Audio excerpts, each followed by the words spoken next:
On the 7th of June 1951, shortly after midnight, a despicable war criminal made the short journey from his prison cell to the gallows inside of Landsberg Prison. He was one of the most horrific Nazis, and his actions had caused the suffering of many during the Second World War. At the end of the conflict, the Allied nations sought to punish those guards of the concentration camp, and also those men and women who had orchestrated and arranged the slaughter on a huge scale. The Nuremberg Trials saw many of the last remaining members of Hitler's government being condemned for their actions. However, there was one man who could have been brought to the main Nuremberg Trials, but he was sentenced to death in his own trial. Oswald Pohl was the head of the SS main Economic and Administrative Office, and he was a key organiser of the concentration camps.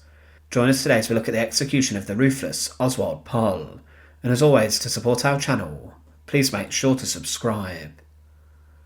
Oswald Pohl was born on the 30th of June 1892, and he was born into a rather large family. His family were very comfortable, and as a young man, Pohl studied classics, and he wanted to study science, but then he began a career inside the military. He served in the German Navy and became a sailor, seeing action in the First World War inside of the Baltic Sea and along the coast of Flanders. In 1918 he married, but at the end of the conflict, along with other soldiers and members of the armed forces, Oswald Pohl was disappointed with the German military, and he dropped out of university when he began to study law, and then began to serve inside of the paramilitary group, the Freikorps, in Berlin, Upper Silesia, and the area of the Ruhr. Oswald Pohl was working as a paymaster, and he was part of the resistance to the government, but with the Freikorps, he heard about the Nazis and Adolf Hitler, and then decided to attend their meetings, in which they would discuss virulently their right-wing politics. He joined the SA in 1925, Hitler's brown shirts and bodyguards, and he then joined the Nazi Party as a member in February 1926. However, he then moved across to the SS a number of years later, and he was an ardent Nazi, and Pohl claimed, "I was a National Socialist before National Socialism came into being." And in 1933 he met Heinrich Himmler for the first time, the head of the SS. The pair got on rather well, and Pohl impressed Himmler, and the head of the SS said that Pohl was energetic and dedicated to the Nazi cause, and Pohl and Himmler continued to meet and grow close. He had been responsible for over 500 soldiers during the First World War in the Navy, and he wanted to rise up the ranks of the SS, and this is what happened, and he continued to gain the respect of senior Nazis, and was seen as a talented administrator, and he was then made the chief of the administration department inside of the staff of Himmler. Pohl stated that Himmler became very insistent and wrote me one letter after another urging that I take over the administrative organisation of the SS. In December 1933 and January 1934, he invited me to Berlin and Munich and showed me the whole SS administrative setup and the many complex problems that were involved. It was only in February 1934, after I saw what a big job was in store for me, that I finally accepted. However, as the Second World War erupted across Europe, Oswald Pohl's work would see him administrating over the concentration camps and the horrific slave labour camps and sites. He also joined the personal staff of Himmler, and he said of his jobs that, "When I took over my office, the SS was a comparatively small organisation, like a union, with a group here and there in various towns and cities.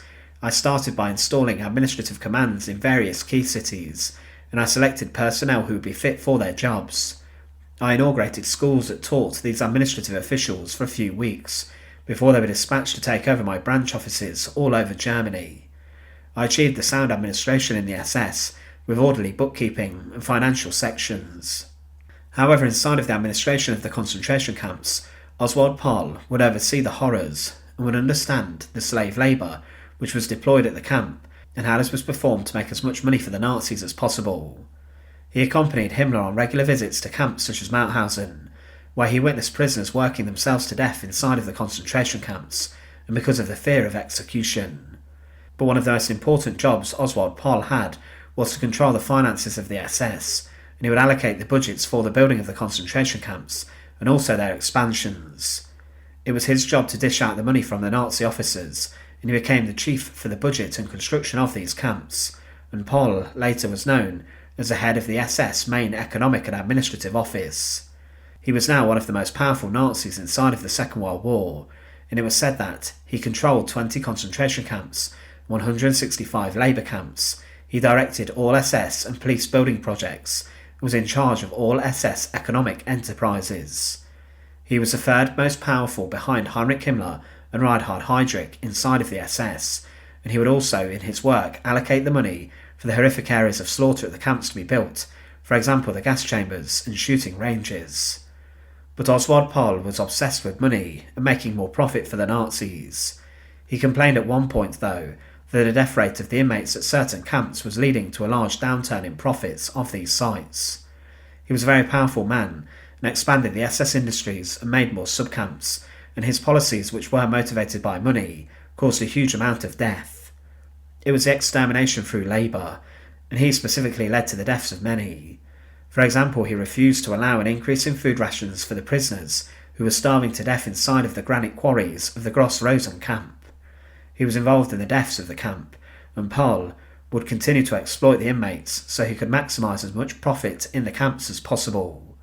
But because of this drive for money, Pohl predicted that the value of a prisoner was 1,630 Reichmarks, that the average life expectancy was just 9 months inside of the barbed wire fences. But shockingly, Oswald Pohl would go further. He oversaw the operations to remove the gold fillings from teeth from the corpses inside of the camps, and he also oversaw the theft of clothing items, jewellery and possessions from the inmates. However, under his work, Auschwitz became the deadliest concentration camp and killing centre, and other camps such as Stutthof and Majdanek expanded to a huge extent. He had also overseen the creation of extermination centres and the slaughter of millions, which was funded by the offices of Oswald Pohl. He did have a number of enemies, including Albert Speer, the Reich Minister of Armaments and Hitler's architect, and Pohl wrote of one confrontation that Reich Minister Speer appears not to know that we have 160,000 inmates at present and are fighting continually against epidemics and a high rate of death because of the billeting of the prisoners, and the sanitary agreements are totally inadequate. He also oversaw the expansion of new technologies that were staffed by slave labour, as some of the camps would make parts for the V-2 rocket and other projects. But as the Second World War looked like it was coming to an end for the Germans, Oswald Pohl tried to evade any form of war crimes trial. He ran away to Upper Bavaria and under a false identity tried to make out he was a farm worker. However, the British arrested him a year after the war had come to an end. He was then brought to a trial in the Pohl trial, and he, along with 17 other SS officers who worked for the SS Economic and Administrative Office, were accused of war crimes. Pohl was accused of 4 crimes: participating in a common plan to commit war crimes and crimes against humanity, war crimes, crimes against humanity, and a membership of a criminal organisation, the SS. He did not deny his actions and the slaughter of the prisoners, and there were many witnesses who told at his trial of the evils of the camps. Oswald Pohl stated he was just an office worker who was carrying out the work of those above him. However, this was not accepted, and because of this he was sentenced to death after being found guilty of all 4 charges. Pohl tried to appeal his death sentence, however he was given no mercy or clemency. Shortly after midnight on the 7th of June 1951, he made his way to the gallows inside of Landsberg Prison. He was summoned from his prison cell, and he had been on death row awaiting his date with the executioner 4 years, and he was accompanied into the courtyard by many American military policemen, and also a priest who would stay with him until he was passed over to the executioner.